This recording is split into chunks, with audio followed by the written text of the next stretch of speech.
नमस्कार दोस्तों, आपका स्वागत है मेरे YouTube चैनल पर, जहां हम फिर से उसी भूतिया हवेली के रहस्य की खोज कर रहे हैं जिसे हमारे दोस्तों ने पिछले 2 भागों में खोला था। अब जब हमारे दोस्त वो भूतिया हवेली में फंसे हुए हैं तो वे यह जानने के लिए तैयार हैं कि इसका राज क्या है। हवेली के अंदर से आवाज और हंसी फिर से बढ़ गई है और वे एक अजीब सी रोशनी की ओर बढ़ रहे हैं। धीरे धीरे वे वो अजीब सा पुराना पियानो के पास पहुंचे जो अब और भी तेजी से बज रहा था, जैसे कि कोई अदृश्य हाथों से उसका तार तार बजा रहा हो। फिर उन्होंने वो पुराने आदमी की तस्वीर के पास जाकर देखा जिसकी आंखों के पास वो नीली बोतल थी। यह आवाज और हंसी और भी तेजी से बढ़ गई और वे अब जानने के लिए तैयार हैं कि क्या यह सब आवाज और हंसी का पीछा है।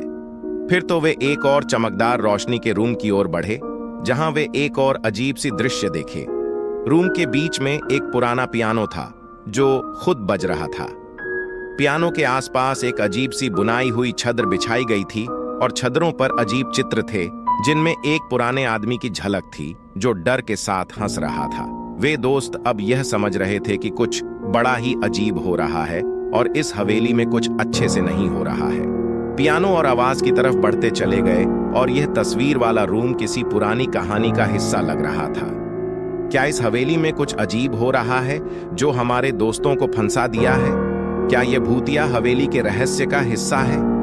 हम जल्द ही जानने की कोशिश करेंगे, लेकिन इसके लिए हमें रूम की ओर बढ़ना होगा। कृपया हमारे चैनल को सब्सक्राइब करें ताकि आप इस भूतिया हवेली के रहस्य के अगले भाग के साथ जुड़ सकें। धन्यवाद दोस्तों, और याद रखें, हमें डरावनी कहानियों का सामर्थ्य हमेशा होता है।